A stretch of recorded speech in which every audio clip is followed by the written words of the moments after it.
Hi everyone, and welcome to our experience lesson for today. Today we are going to be looking at our subject of geography.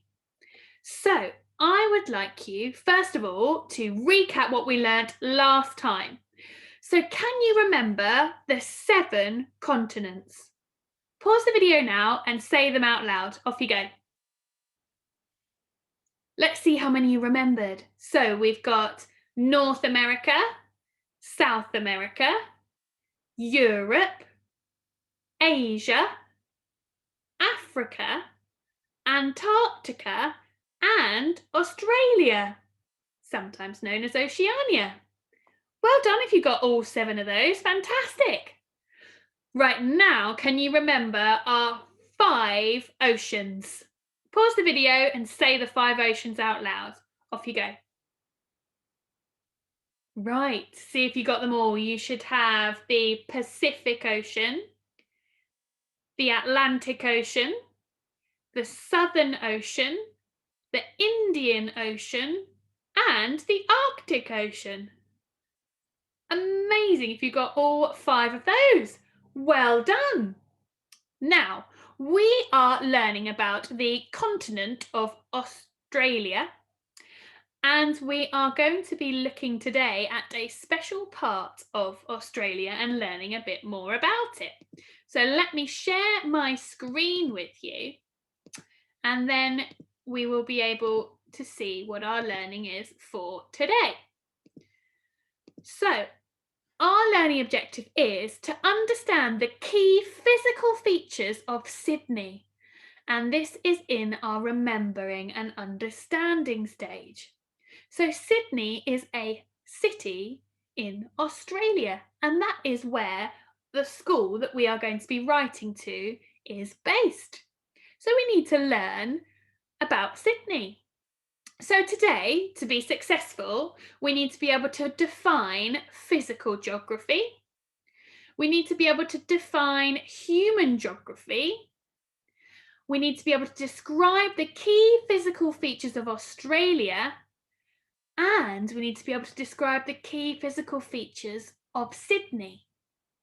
So we're going to learn all of that today. So let's get started.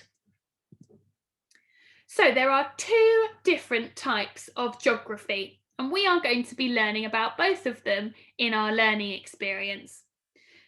There is human geography. Can we do that my turn, your turn? Human geography. Human geography. Human geography. Excellent. And there is also physical geography. Can we say that together? Physical geography. Physical geography. Physical geography. Excellent. So we're going to be learning what both types of these geography are. So let's have a look at a video together. I'm going to get it up on my screen now so that you can see. But if you want to watch it on your own, you can use the link. Right, let's turn up the volume and press play. See if you can get from the video what human geography is and what physical geography is. What are you looking at? I'm trying to work out where we are on this map. By the way that this bus keeps twisting and turning, I'd say we're on that wiggly road there. That's not a road, that's a river. I'm glad you're not driving this bus, or we'd all be underwater. Is everything all right? Yes, Mr. Lewis. We're trying to find out where we are on the map. Ben thinks this is a road, but I think it's a river. It's a bit confusing, isn't it? That's because the road follows the bends of the river in places. To make it straight, the road builders would have had to build lots of bridges and tunnels, which cost a lot of money. Although they look similar on this map, the road and the river are examples of the 2 different types of geography, physical and human. That sounds complicated. Not really. Physical features are natural. They would be here even if people weren't. Things like rivers, mountains, and seas. Human features like roads and bridges. So is a river is a feature and a human. That's right. What do I call physical features and features? That's just, is it a human or physical? Yeah. Right. How about Physical. Ah, good. This is a little physical feature.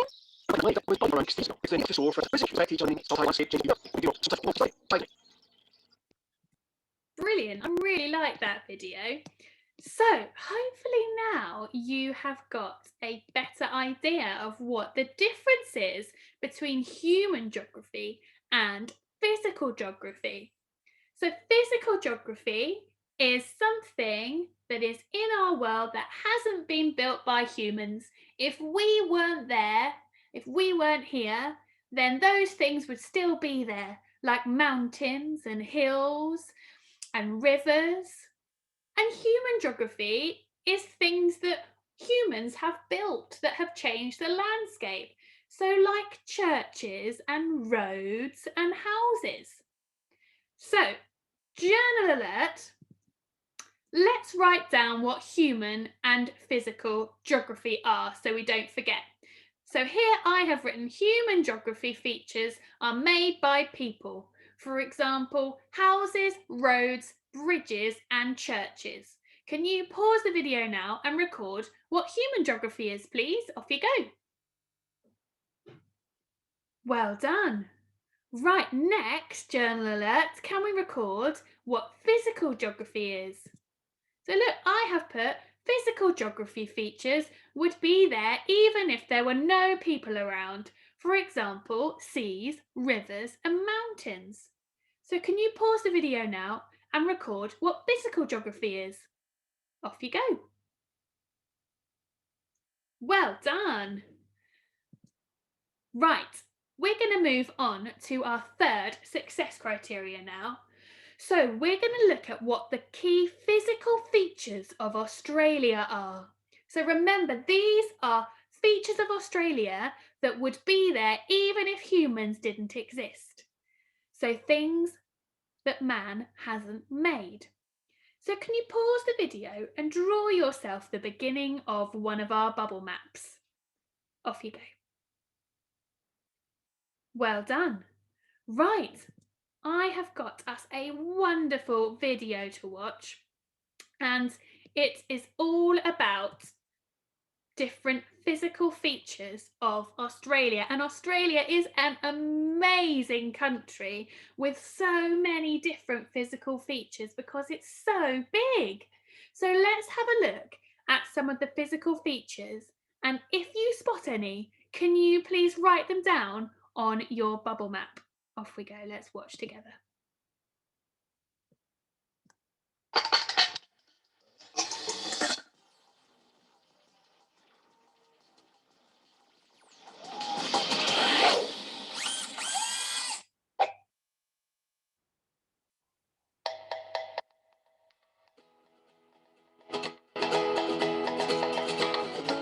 A natural landform is a feature of the land that has been created by nature, not by humans. Mountains, cliffs, beaches, islands and lakes are all natural landforms. Australia has many special landforms. Uluru is one of Australia's most famous landforms. It used to be called Ayers Rock and is located in the Northern Territory. It's the biggest rock in the world and is a very special place for the Aboriginal people who live near it. Tourists from all over the world come to Uluru. Some like to climb the rock, while others explore the caves and its base. Another famous natural landform in Australia is the Great Barrier Reef. Stretching for thousands of kilometres along Australia's east coast, it is the world's largest coral reef. It includes hundreds of islands where people like to swim, snorkel and sunbathe. The Three Sisters are three tall rock forms which look like thick pillars or towers. They're located in the Blue Mountains west of Sydney. Standing in a line near a cliff, they overlook a deep valley. Visitors like to take photos of the rocks from a lookout, and lots of people like to go bushwalking in the valley below. All of these natural landforms and many others are special because they are unusual and interesting. They are some of the many things which make Australia unique and different from other countries. See if you can think of any other landforms in Australia.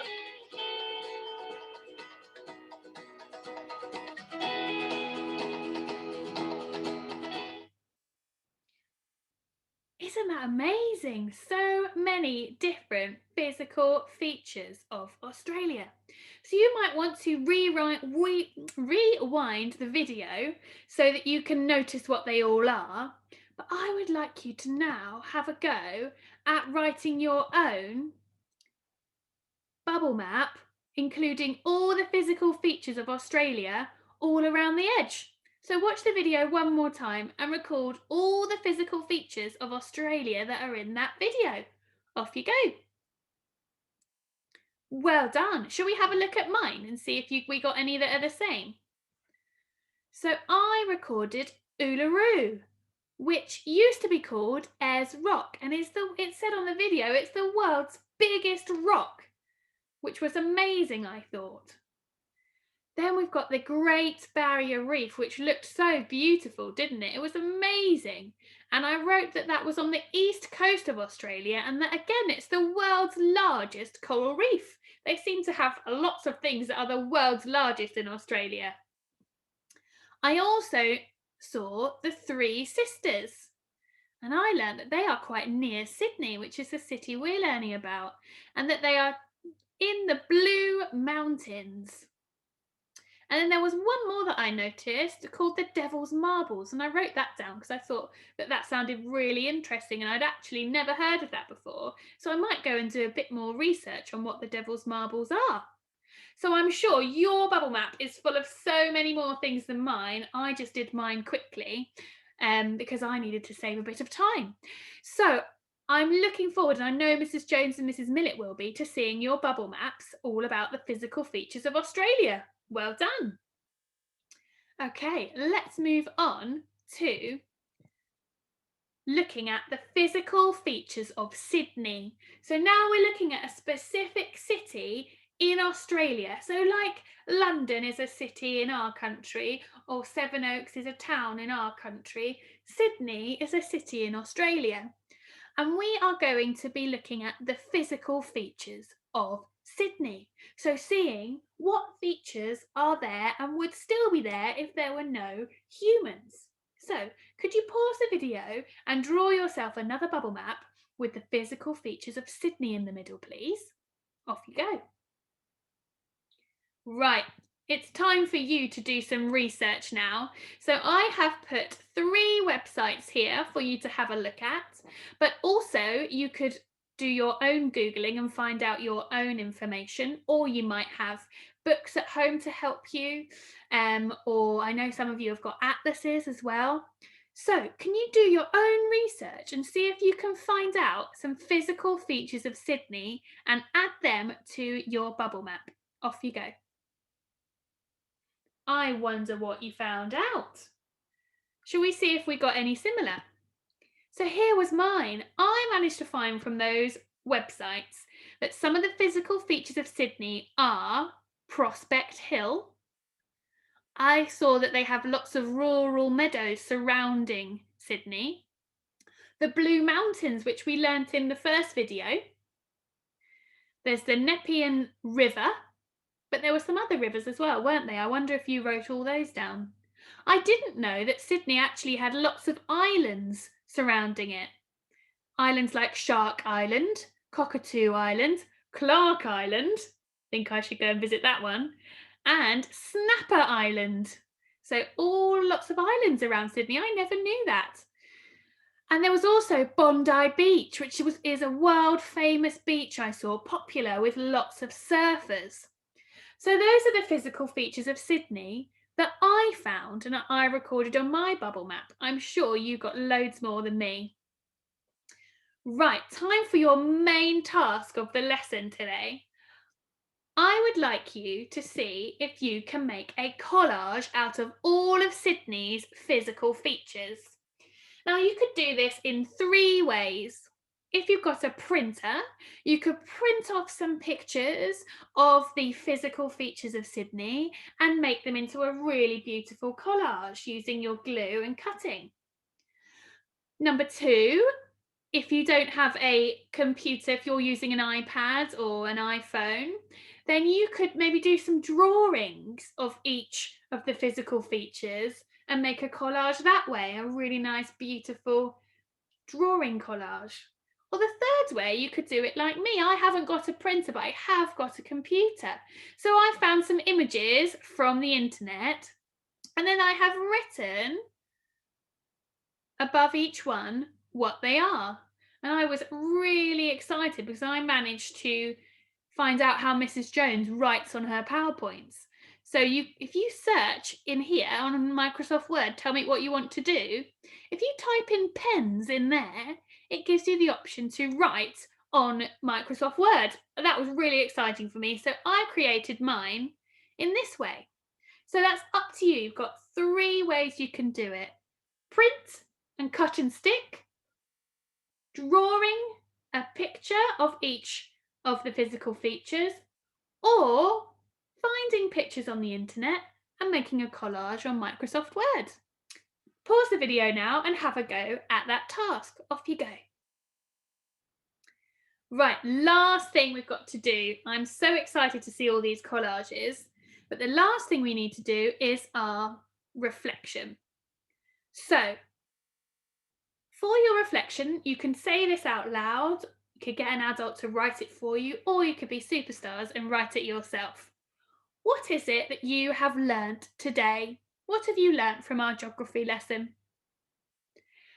How will what you've learnt today help you to write to your new friend in Sydney? And lastly, how could you use what you've learnt today in your wider life? So what could you use this knowledge for in the future? I'm certainly thinking that after this lesson, I'm going to be a lot more useful in quizzes in the future. When I go to family quizzes or the school quizzes and there's questions on Australia or Sydney, I'm going to be much better at them now. So complete your reflection, and that is your last task for today. Well done, everyone. What a fantastic geography lesson we've had today. And I have learnt so much more than I knew before the beginning of the lesson. And I'm the one who's supposed to be teaching it. I hope you have enjoyed it as much as I have, and I look forward to seeing you tomorrow for some more of our experience learning. Bye.